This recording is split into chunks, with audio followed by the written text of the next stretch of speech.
अब देखिए आज की जो क्लास है वो प्रश्नावली 6.2 के क्वेश्चन नंबर 4 से लेकर के 6 तक के प्रश्नों को सॉल्व कराया जाएगा इसमें। तो इससे पहले वाली क्लास में हमने 1 से लेकर के 3 तक के क्वेश्चंस को सॉल्व करा दिया गया था आप सभी को। आज रहेगा क्वेश्चन नंबर 4, 5 और 6 को इन्हें हल करा दिया जाएगा। ठीक है, इस टाइप से हम लोग सॉल्व करने वाले हैं छोटे छोटे पार्ट में। ठीक है, नहीं तो वीडियो थोड़ा लंबी हो जाएगी, इसलिए छोटे क्लासेस में हम लोग इसको डिवाइड करके सॉल्व कर लेंगे। इस क्वेश्चन में देखिए क्या बोला गया है। कहा गया है कि एक आकृति दी गई है, क्वेश्चन आपको ऊपर दिखाई देगा। ठीक है, हम यहां नोट करके सॉल्व करा रहे हैं आप लोगों को। जिसमें दिया गया एक आकृति है 6.19, जिसमें दिया गया है कि DE समांतर है आपका AC के और DF समांतर है AE के। तो बताना है, सिद्ध करना है कि BF by FE equal to BE by EC, ये प्रूफ करना है। ठीक है, अब इसे प्रूफ करने के लिए हम सभी को क्या करना पड़ेगा, थेल्स प्रमेय का यूज करना पड़ेगा। ठीक है, किस प्रकार आप करने वाले हैं, देखिए बोला गया है DE समांतर है EC के। अब आप इस फिगर में देखिए कहां आपको DE दिख रहा है समांतर AC के। तो देखिए DE कहां दिख रहा है, यहां दिख रहा है। समांतर किसके है, AC के। DE समांतर है EC के। अगर हम इस फिगर को अलग कर दे, ऐसे दिखा दे आप सभी को,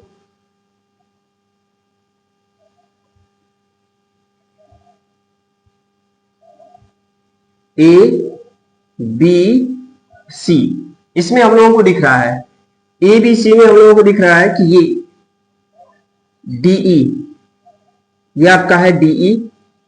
ठीक है, जो कि समांतर है। इस फिगर को हमने अलग कर दिया, जिसमें हम लोगों को दिखाई दे रहा है इस त्रिभुज ABC में कि DE समांतर है AC के।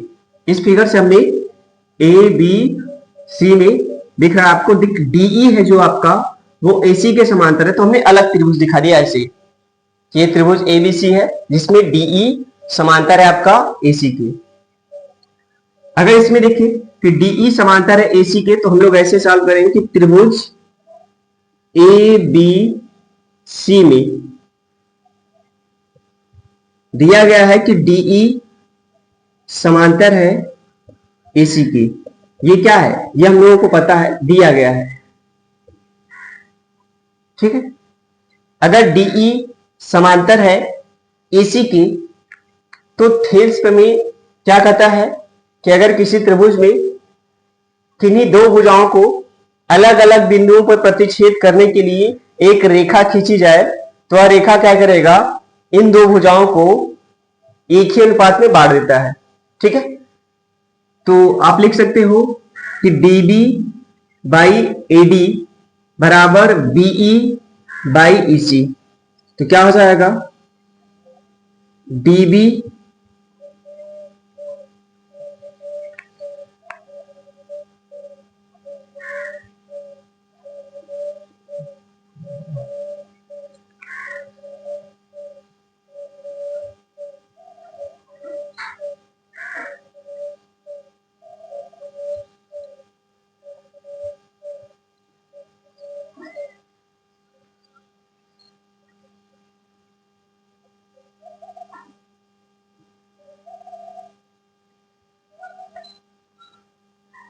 तो देखिए क्या हो जाएगा,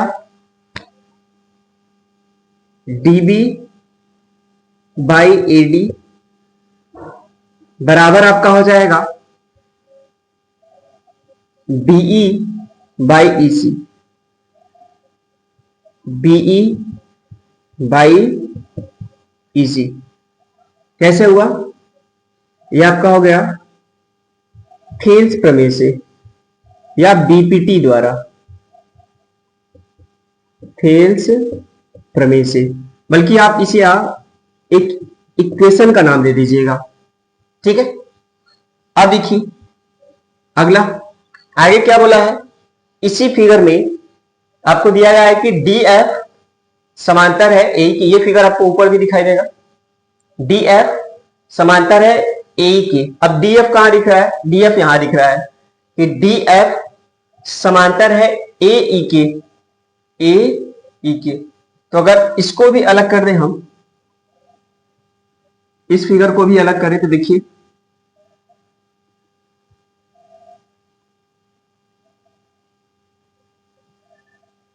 ए बी ई में, इसमें दिख रहा है ए बी ई में हम लोगों को दिख रहा है कि डी एफ समांतर है ए ई के। यहां पे इस प्रकार से डी एफ, ठीक, ये दिख रहा है डी एफ समांतर है ए ई के। अब ये बन जाएगा तथा आप क्या करेंगे, आप त्रिभुज लेंगे कौन सा, ए बी ई। त्रिभुज ए बी ई में, इसमें भी अगर हम लोग देखें तो क्या दिख रहा है कि डी एफ समांतर दिया गया है, डी एफ समांतर है ए ई के। ये क्वेश्चन में दिया गया है, ये मालूम है, ये हम लोगों को पता है, ठीक है। अगर डी एफ समांतर है ए ई के, डी एफ समांतर है ए ई के, तो क्या हो जाएगा, B D by A D बराबर एफ ई, ये B F by F E, ठीक है। तो क्या हो जाएगा, B D by A D equals to B F by F E, B F by F E, ठीक है।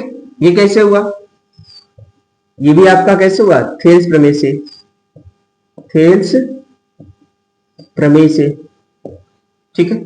इसको भी आप बल्कि अगले इक्वेशन का नाम दीजिएगा, इक्वेशन नंबर सेकेंड। अगर आप देखें तो हम सभी को क्या प्रूफ करना है, हम लोगों को ये प्रूफ करना है, दिखाना है कि B F by F E equal to B E by E C, ठीक है। तो क्या हो जाएगा, देखिए समीकरण 1 और 2 की मदद से, समीकरण 1 और 2 में देखिए इनकी जो लेफ्ट हैंड साइड है, बायां पक्ष, दोनों के बराबर है। देखिए B D by A D समीकरण 1 में भी है बायां पक्ष, लेफ्ट हैंड साइड, और समीकरण 2 में भी देखिए B D by A D है। यानी समीकरण 1 और 2 में हम लोग देख रहे हैं कि लेफ्ट हैंड साइड क्या है, बराबर है, तो इनके राइट हैंड साइड भी क्या हो जाएंगे, बराबर हो जाएंगे। तो यहां पे आप बोल सकते हो कि समीकरण 1 व 2 से, समीकरण 1 व 2 से ये आपके क्या हो जाएंगे, बीई बाई ई सी बराबर हो जाएगा B F by F E, B E by E C is equals to B F by F E, या इसी को आप ऐसे भी लिख सकते हो कि B F by F E बराबर बीई बाई ई सी, ठीक है। बस यही आपको प्रूफ करना था, ठीक है। तो ये आपका हो गया आंसर। आशा करते हैं आप लोग बिल्कुल अच्छे से समझे होंगे। फिर भी अगर कोई डाउट होगा तो वीडियो को आप 1 से 2 बार रिपीट करके देख लेंगे, बिल्कुल आसानी से समझ में आ जाएगा, ठीक है। अब देखिए यहां पे क्वेश्चन नंबर 5 में क्या कहा गया है, इसमें कहा गया कि एक आकृति दी गई है, फिगर दिया गया है, जिसमें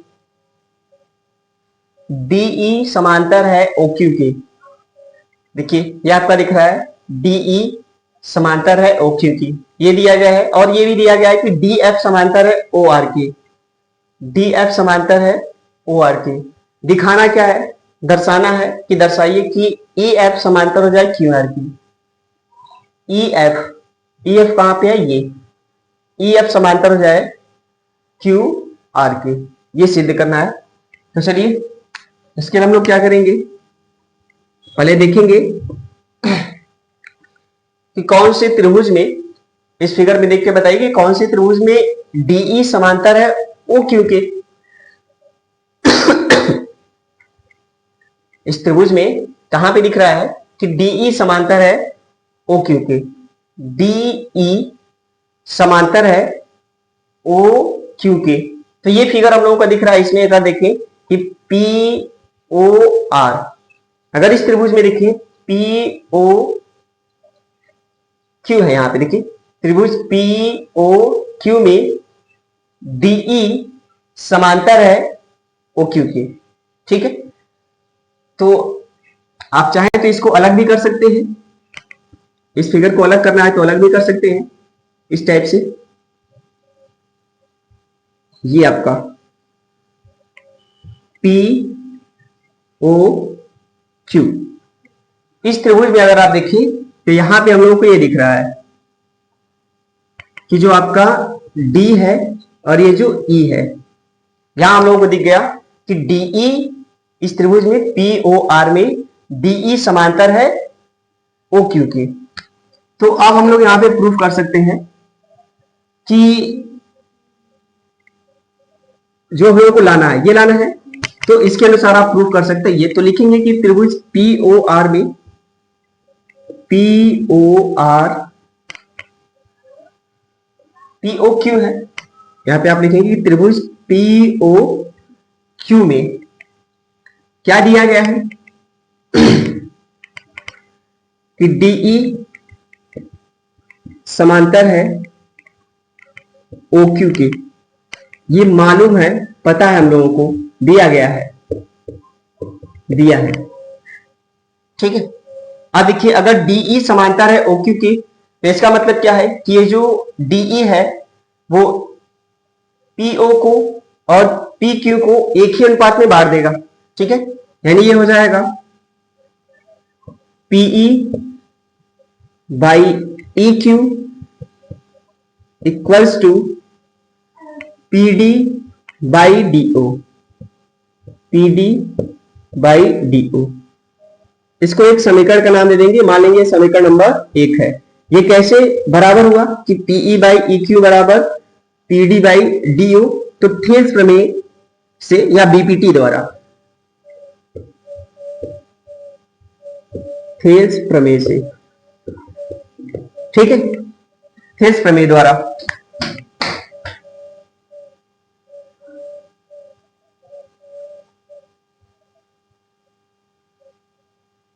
अब क्या करेंगे, इसी प्रकार अब अगले त्रिभुज की बात करते हैं। देखिए जिसमें दिख रहा है कि DF समांतर है OR के। तो DF कहां दिख रहा है, किस फिगर में, यहां पे देखिए त्रिभुज POR। इसको भी अगर आप अलग करना चाहते हैं तो अलग कर सकते हो। देखिए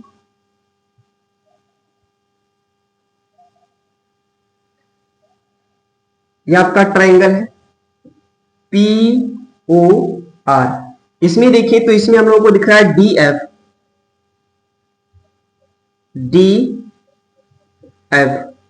तो इसमें दिख रहा है कि DF समांतर है किसके, OR के। यहां अब क्या करेंगे, अब लिखेंगे कि तथा अब त्रिभुज कौन सा, POR में, POR में क्या दिया गया है कि DF समांतर है OR के। DF समांतर है OR के। अगर DF समांतर है OR के इस त्रिभुज में, तो ये त्रिभुज में जो भुजा DF खींचा गया है, इन दोनों भुजाओं को एक ही अनुपात में बांटेगा थेल्स प्रमेय के अनुसार। ठीक है, यहां भी क्या हो जाएगा, ये बल्कि आप लिख दिया करिए कि क्या है, ये दिया गया है, हम लोगों को मालूम है।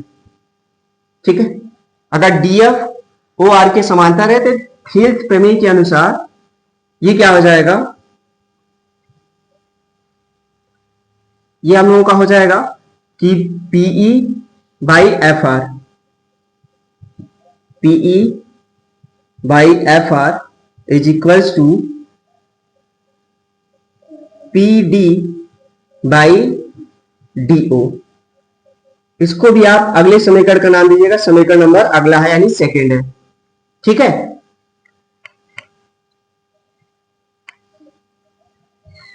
तो हो जाएगा थेल्स प्रमेय से। कैसे हुआ थेल्स प्रमेय से। ठीक है, अब देखिए, अब समीकरण 1 और 2 से देखिए, समीकरण 1 और 2 की मदद से क्या हो जाएगा, समीकरण 1 व 2 से, समीकरण 1 और 2 का जो राइट हैंड साइड है, देखिए समीकरण 1 में जो P D by D O है, इसमें भी दिख रहा है राइट हैंड साइड में, समीकरण 2 में भी P D by D O दिख रहा है, यानी इनके राइट हैंड साइड क्या है, सेम है, बराबर है। तो इनके लेफ्ट हैंड साइड में क्या हो जाएंगे, बराबर हो जाएंगे।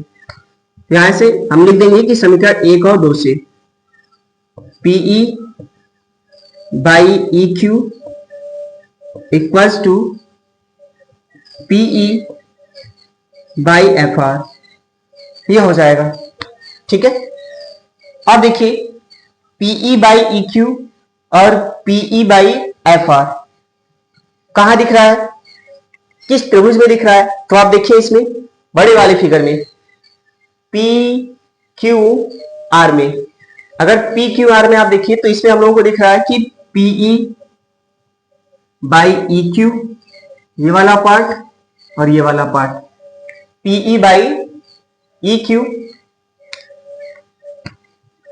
और P F by F R, ये क्या है, बराबर है।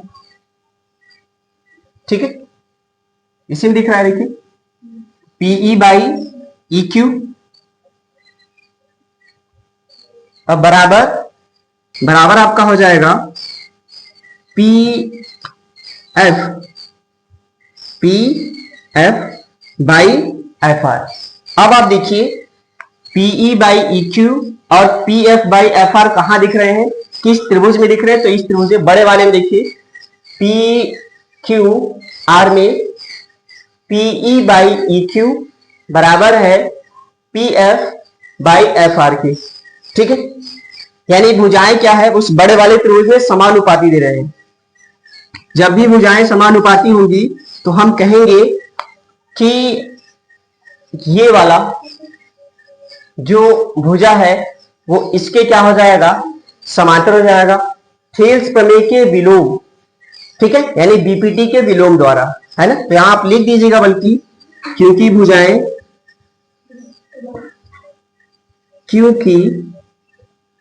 भुजाएं समानुपाती है, यानी एक ही अनुपात में है,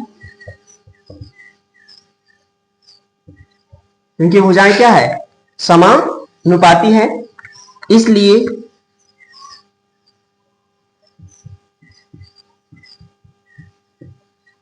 इसलिए क्या हो जाएगा, EF समांतर हो जाएगा QR के, इसलिए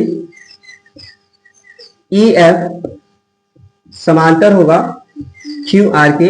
कैसे हुआ, थेल्स प्रमेय के विलोम द्वारा, क्योंकि इस त्रिभुज में PQR में PE बाई EQ बराबर हो गया PF बाई FR, यानी भुजाएं समानुपाती हो गई।